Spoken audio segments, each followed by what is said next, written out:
Bottom line here is there's no compelling case to move from this SUV, which you've known and seen your whole life, to this SUV. All right. So I love Volkswagens. I like this Atlas. I think it's nice. I think it looks broad. I think it looks somewhat utilitarian. Has a good ride height. And it's not overly styled. So I think it'll age well. The interior's nice.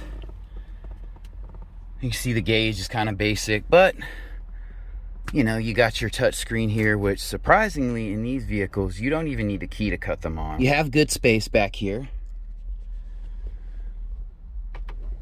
Back seat. And this seating position up here is comfortable for me to drive in. And then if we look in the back, there's good space in the back. So it is a third row SUV. And it's nice. Open the tailgate. Now, like any SUV with a third row up, you're not going to have that much cargo space, but with it down, you have quite a bit. Automatic closing tailgate. But the thing is, this SUV still can't compete with this guy. Why? Why is that? The honest answer as to why the Atlas is not going to sell a ton is because it doesn't do anything. It doesn't do anything different or fulfill any need that this Explorer or even that Dodge Durango or Chevy Tahoe or Traverse, whatever they're building now, you know, doesn't. For Ford Explorer and other domestic SUVs, they're good and they're established in their quality. So America does SUVs well, and this one has a nice, strong stance. The interior looks good. Now, obviously, the touchscreen in this one's not as good, or the infotainment's not as good, but you have good rear room. Sorry for the poor lighting, but we are indoors. This one doesn't have an automatic tailgate, so we'll pull that one open.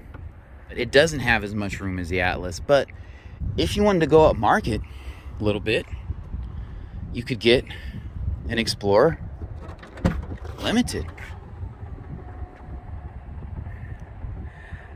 And now, looking back here, there's not the cargo room, obviously. That is a drawback. But you have captain's chairs. So this one is nicer.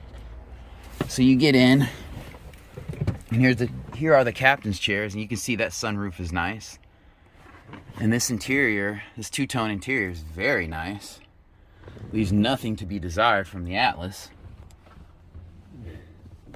It'll probably be the same price, or maybe even a little cheaper than the Atlas. And then you also have like a pano roof here.